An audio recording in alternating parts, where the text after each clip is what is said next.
Salam sukacita. Kita ada di ujung daripada tahun 2022. Tetapi saya mau berkata, jangan lewatkan tahun ini tanpa kita healing dan introspeksi. Saudara, biarkan kita disembuhkan dari semua luka kita. Biarkan semua pengalaman menjadi kekayaan. Tetapi jangan biarkan pengalaman menjadi trauma. Saudara, dan biarkan kita memasuki tahun 2023 dengan sukacita yang meluap-luap, kekuatan yang baru, dan semangat yang baru. Saya ambil sebuah ayat yang luar biasa. Yesaya 57 ayat 17 dan 19. Aku murka karena kesalahan. Aku menghajar. Aku menyembunyikan wajah. Tetapi dengan murtad ia menempuh jalan yang dipilih hatinya. Aku telah melihat jalan itu. Dan aku menyembuhkan, aku menuntun dia dan aku memulihkan dengan penghiburan. Bibir orang yang berkabung mulai menyanyikan lagi puji-pujian. Damai sejahtera bagi mereka yang jauh dan dekat, karena aku akan menyembuhkan. Saudara, bukankah sangat luar biasa? Saudara, Tuhan berkata pada waktu seseorang mulai keluar dari jalan Tuhan, maka itu membuat Tuhan menghajar dia. Yang kedua, Tuhan menyembunyikan wajahnya. Saudara, dan seringkali kenapa seseorang keluar dari jalan Tuhan dan memilih jalan-jalan yang membawa kehancuran? Karena mereka mengikuti hatinya. Berapa banyak anak-anak muda ingin berpacaran dan mereka tidak bisa menahan dan mereka jatuh dalam perzinahan. Beberapa orang mulai mabuk karena iming-iming. Beberapa orang korupsi karena kepepet. Semua dimulai dari keinginan hati. Tetapi Tuhan menghajar. Tuhan tidak bisa kompromi dengan dosa. Setiap dosa selalu ada hukumannya. Tetapi Tuhan juga tidak berhenti cuma sampai menghajar. Saudara, Alkitab berkata, ayat ini berkata, aku ingin menyembuhkan. Aku mau menuntun. Aku mau memulihkan, bahkan aku mau menghibur. Dan bahkan Tuhan mau merubah semua nyanyian kabung menjadi puji-pujian. Kita punya Tuhan yang ajaib. Di akhir tahun mari kita introspeksi. Seberapa banyak kita 1 tahun ini memakai cara kita. Seberapa banyak 1 tahun ini kita mengikuti hati kita dan bukan hati Tuhan.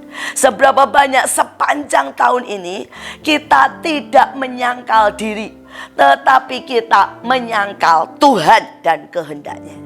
Seberapa banyak tahun ini kita tidak berserah, tetapi kita menyerah kepada keadaan. Seberapa banyak tahun ini kita tidak taat, tetapi kita ngotot dengan maunya kita. Hari-hari ini ambil keputusan. Saudara, kita tidak bisa terus begini. Ini waktunya kita sungguh-sungguh introspeksi. Berapapun banyaknya saudara, pelanggaran kita, kesalahan kita, mari tulis semuanya.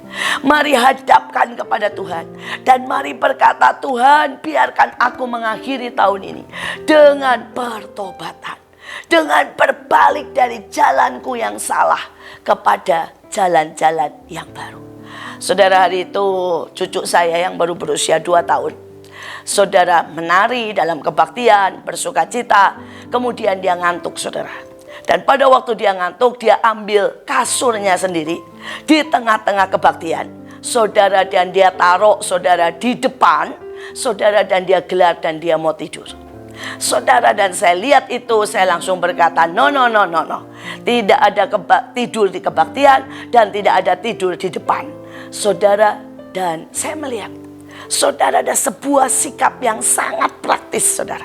Saudara, dia menahan tangis, tetapi dia ambil itu kasurnya, dia angkat sendiri, saudara, dan dia kembalikan ke belakang. Dan dia bertahan tidak tidur sampai selesai kebaktian. Baru dia tidur. Saudara, ini anak umur 2 tahun. Tapi dia menunjukkan sikap praktis dalam bertobat, saudara. Banyak orang berpikir dia bertobat, tetapi dia mengeluh, dia marah, dia meratap, dia ngambek, dia tetap pada keadaannya. Itu tidak berubah. Itu tidak bertobat. Itu tidak membawa kebaikan. Itu adalah kesia-siaan. Tetapi apa yang dilakukan oleh cucu saya itu simple. Saudara, dia menahan tangis. Setiap kita harus menahan tangis. Setiap kita harus menahan pada waktu kita direndahkan, dihajar, dan dididik. Saudara, dan dia angkut itu kasur. Dia kembalikan. Saudara, artinya mari kembalikan pada posisi yang benar. Saudara mungkin berkata, saya salah pacaran, putuskan sekarang juga. Walaupun engkau harus melakukan dengan menangis. Kembalikan pada posisinya. Yaitu engkau hidup bagi Tuhan. Mungkin engkau berkata, Bu, saya salah, saya berhutang. Saudara, mari mengaku, mari jual apa yang bisa dijual, dan kembalilah pada posisi yang benar. Walaupun engkau menjual dengan meratap, saudara. Mari jual semua bajumu, tawarkan di online, saudara, tetapi engkau harus mencoba kembali di jalan Tuhan. Itulah yang namanya bertobat. Itulah yang namanya introspeksi.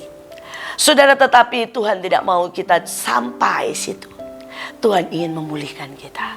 Dan setelah itu, saudara, jangan berlambat-lambat. Jangan menjadi orang yang menjauh dari Tuhan. Saudara, apa yang cucu saya buat setelah itu, dia memeluk saya. Saudara, dia memeluk saya. Saudara, itu cara dia berkata, Oma, aku mengerti.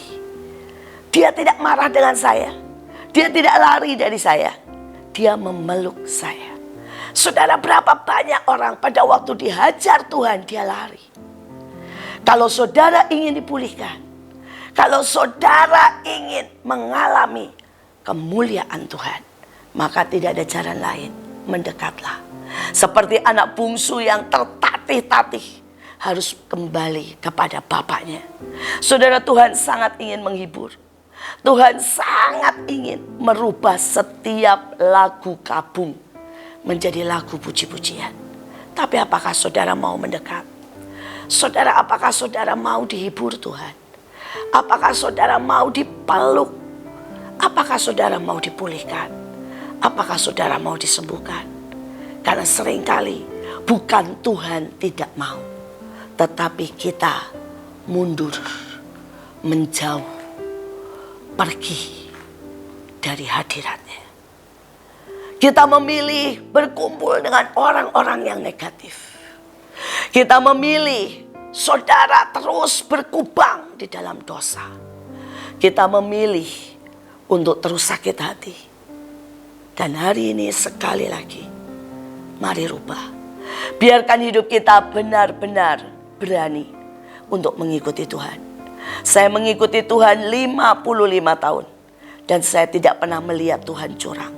Saya tidak pernah melihat Tuhan membiarkan saya. Saya tidak pernah melihat Tuhan salah dalam semua penetapannya. Saya melihat jalannya sempurna.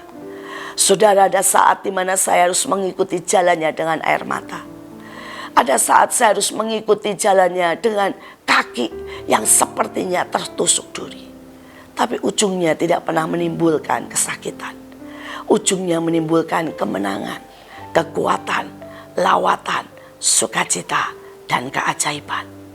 Hari ini, undangan ini buat kita semua. Tutup tahun ini dengan introspeksi. Tutup tahun ini dengan bertobat. Tutup tahun ini dengan lari sekuat tenaga dalam pelukan Tuhan. Tutup tahun ini, biarkan Tuhan memulihkan, menghibur, mengangkat, memeluk saudara. Dia punya cara yang sangat unik untuk memulihkan kita. Dia punya cara yang sangat unik untuk mengangkat kita. Saya punya satu kesaksian. Ada seorang bapak, saudara, dia main saham habis sampai bangkrut, saudara. Dan hari itu dia menyerah. Dia berbalik, dia introspeksi, dia jual semua rumahnya untuk nutup hutang. Dan dia mulai masuk dalam doa. Setiap hari dia berteriak, Yehovah Jireh, Yehovah Jireh. Dan saudara, tiba-tiba ada temannya yang menelepon. Dan dia dijadikan direktur dalam sebuah perusahaan. Karena direkturnya meninggal karena COVID. Saudara, dalam seketika tiba-tiba dia jadi direktur. Semuanya dipulihkan. Dia bilang semudah membalik tangan. Tuhan memulihkan hidupnya. Bagi Tuhan tidak ada yang mustahil. Tapi apakah kita mau berlari kepadanya? Tuhan menunggu saudara.